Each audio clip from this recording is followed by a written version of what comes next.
si Wahyu ini masih tercengang. Dia masih ngelihat sosok perempuan ini masuk ke dalam makam. Dan gak lama setelah itu, dia ngelihat sosok perempuan ini kayak melayang. Disinilah Pak Yono menjelaskan, Mas, ini termasuk korban yang meninggal pada waktu tragedi Bintaro.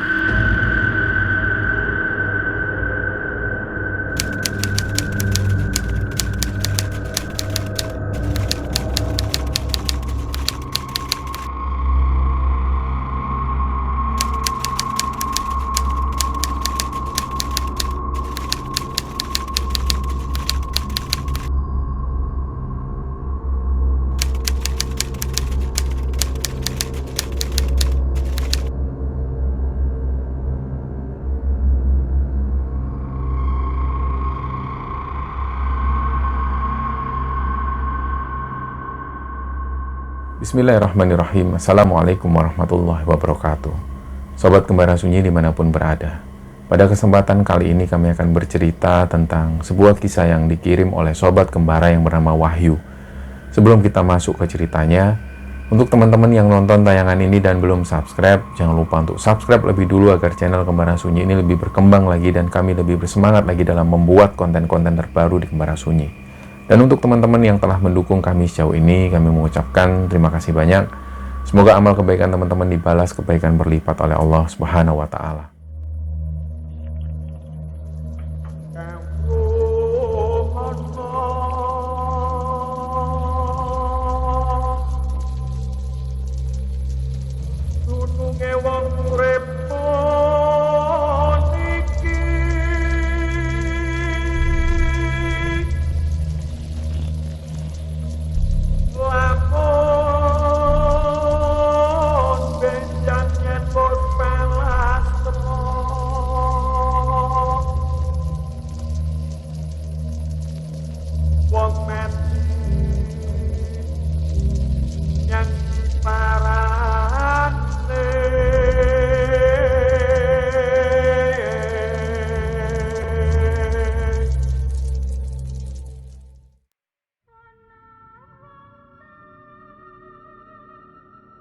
Untuk cerita di episode kali ini, kita akan menceritakan sebuah kisah yang dikirim oleh Sobat Kembara yang bernama Wahyu.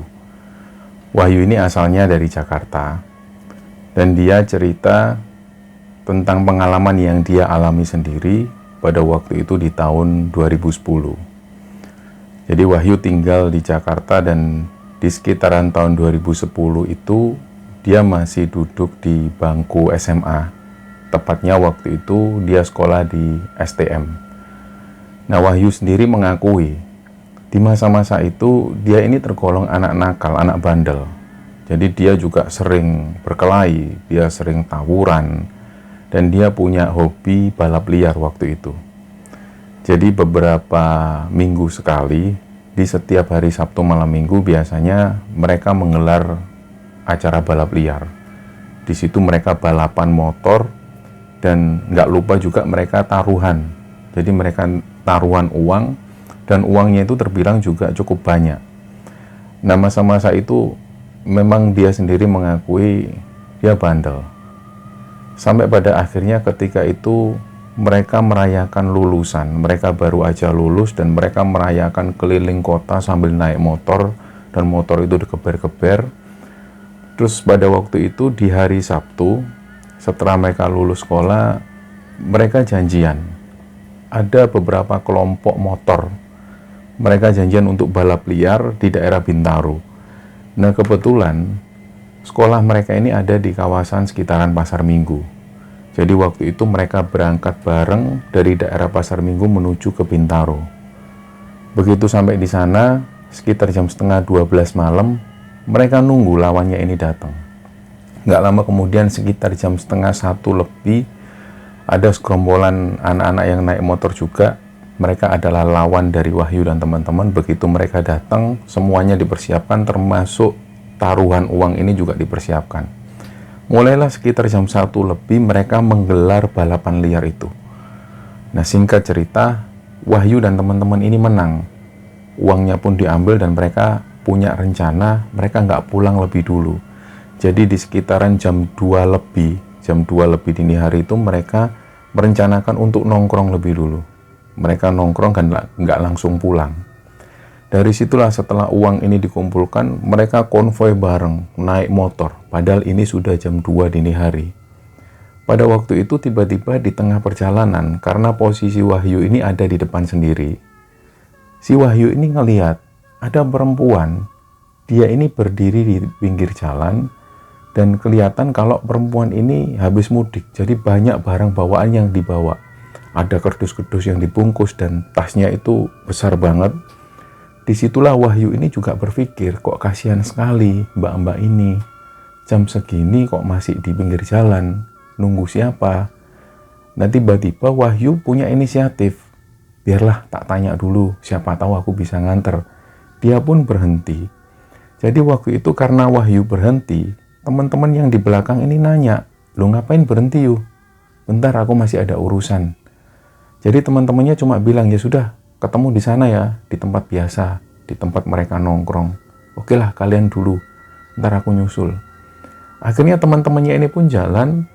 Ketika suara motor teman-temannya ini sudah nggak terdengar, Wahyu pun langsung turun dari motor. Dia tanya ke sosok perempuan ini, "Mbak, dari mana? Kok jam segini di jalan? Mau pulang mas." "Loh jam segini nih nggak ada angkutan. Kalau boleh mau nggak saya anter?" "Nggak usah mas, biar saya sendiri aja jalan." "Loh nggak apa-apa mbak." Wahyu sendiri mungkin berpikir, mungkin ini perempuan ini mungkin takut karena jam segitu tiba-tiba ada yang nawarin pulang. Tapi waktu itu Wahyu ini sempat meyakinkan si sosok perempuan ini. Dia bilang dengan sangat hati-hati, dengan sangat sopan, "Sudah mbak, saya anter aja nggak apa-apa. Saya nggak ada niat apa-apa kok. Saya anter. Karena daerah sini ini rawan." Akhirnya dengan desakan Wahyu, si perempuan ini pun akhirnya mau. "Ya sudah mas, tapi nggak ngerepotin kan, barang bawaan saya banyak." Nggak apa-apa kok, sini tasnya ditaruh depan." Jadi Wahyu bantuin ngangkat tas itu dan ditaruh di depan motor. Perempuan ini pun naik ke motor Wahyu, akhirnya mereka pun jalan. Nah sebelum sampai jauh, Wahyu ini tanya, mbaknya tinggal ngomong aja, kalau mau belok kanan, bilang belok kanan, kalau lurus, saya ngikutin, mbaknya ngomong kemana saya ngikutin." Begitu ada di atas motor, Wahyu penasaran, dia sambil tanya, "Loh mbak, jam segini ini dari mana?" "Oh saya dari pulang kampung mas." "Oh kampungnya di mana mbak kalau boleh tahu?" Si perempuan ini jawab, "Di Wonogiri mas." "Loh mbaknya ini di sini di Jakarta tinggal sama siapa? Kok nggak ada yang jemput?" "Saya tinggal sendirian." "Oh ya sudahlah." Akhirnya jalan. Wahyu ini tanpa ada pikiran yang aneh-aneh, tanpa ada pikiran yang macam-macam, dia tetap ngantar si perempuan ini sampai rumahnya. Tiba-tiba dalam perjalanan itu ada satu lokasi yang menurut Wahyu ini pemakaman. Anehnya, si perempuan ini tiba-tiba minta berhenti. "Mas, berhenti di sana mas." Lah karena Wahyu juga merasa aneh, di sini kan nggak ada pemukiman. Jadi Wahyu itu belum memberhentikan motornya, dia tanya, "Mbak, setahu saya di sini ini jauh dari pemukiman, rumah mbaknya di mana?" "Dekat sini kok mas, sudah turun sini aja." Akhirnya Wahyu pun memberhentikan motornya, tas dari perempuan itu pun diambil dan ditaruh di bawah. Nggak lama setelah itu Wahyu tanya lagi, "Mbak, nggak apa-apa saya antar aja sampai rumah, di sini masih jauh dari pemukiman." "Enggak kok, rumah saya di dalam sana." Nah si perempuan ini nunjuk ke arah makam. Dari situlah Wahyu langsung heran. "Maksudnya di mana mbak?" "Di sana mas, masuk di sana." Nah perempuan ini sekali lagi nunjuk ke arah makam. Jadi seolah-olah dia ini mengarahkan bahwa rumahnya ada di dalam makam itu. Dari sinilah Wahyu tiba-tiba ngerasa merinding. Kakinya ini nggak bisa digerakkan. Nah nggak lama setelah itu si Wahyu ini masih tercengang. Dia masih ngelihat sosok perempuan ini masuk ke dalam makam, dan gak lama setelah itu dia ngelihat sosok perempuan ini kayak melayang. Nah Wahyu itu menyaksikan betul sosok perempuan yang tadinya jalan tiba-tiba kayak melayang menuju ke arah pohon. Disinilah sudah Wahyu gak bisa berkata apa-apa lagi. Dia langsung starter motornya dan langsung menuju ke arah pulang.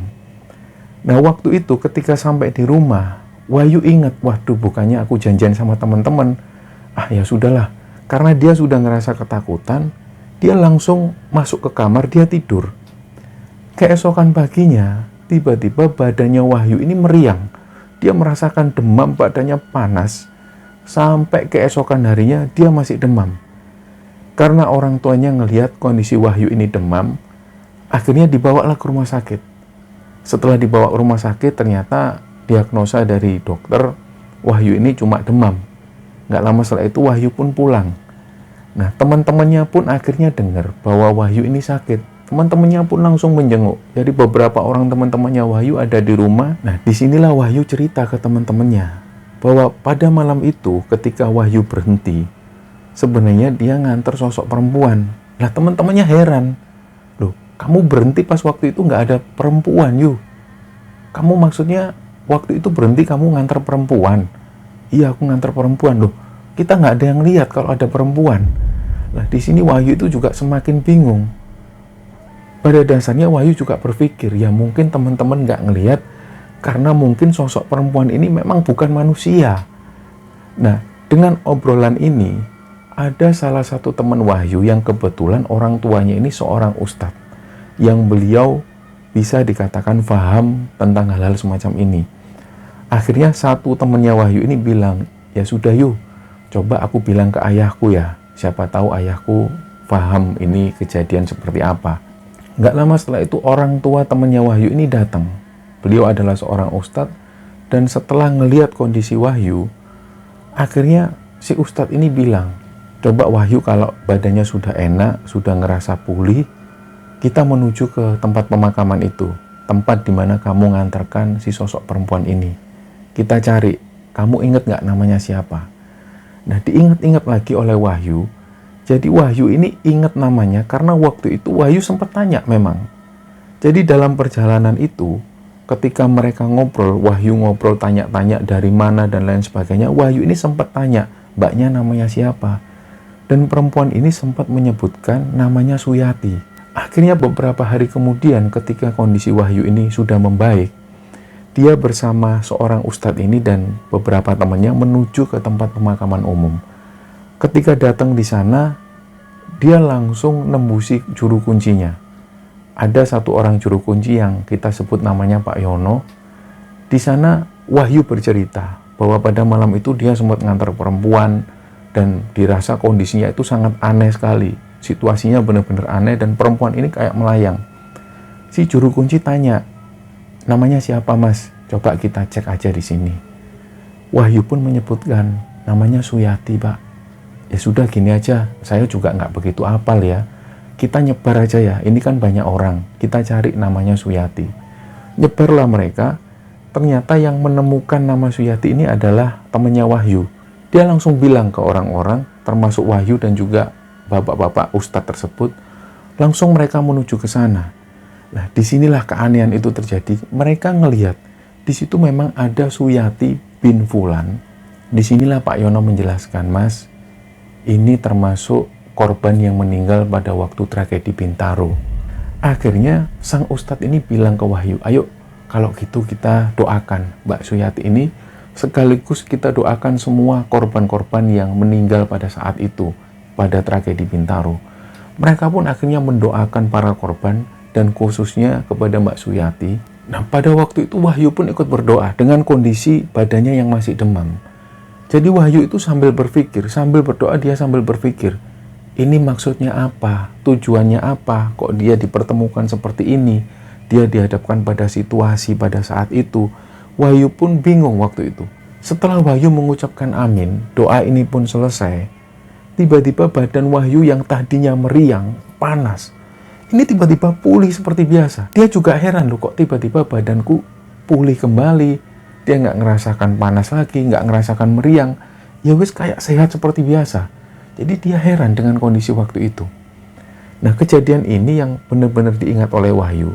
Mungkin pada waktu itu Wahyu sendiri belum lahir pada saat tragedi Bintaro, di mana pada waktu itu ada dua kereta yang saling bertabrakan hingga menyebabkan sekitar 156 orang meninggal dan ratusan orang lainnya ini luka-luka. Setelah kejadian yang dialami Wahyu pada malam itu, akhirnya membuat Wahyu berpikir, mungkin pada saat dia bertemu dengan sosok Suyati yang tidak lain adalah korban yang meninggal pada saat tragedi Bintaro itu, Wahyu berpikir mungkin waktu itu beliau minta untuk didoakan. Jadi pada saat itu juga ketika Wahyu selesai berdoa dan mendoakan seluruh korban yang meninggal pada saat tragedi Bintaro itu, Wahyu pun akhirnya merasa lega. Nah, kisah inilah yang dibagikan oleh Wahyu kepada Kembara Sunyi. Semoga kisah ini bisa diambil hikmah dan bisa diambil kesimpulan oleh teman-teman semua. Mohon maaf kalau ada salah-salah kata. Wassalamualaikum warahmatullahi wabarakatuh.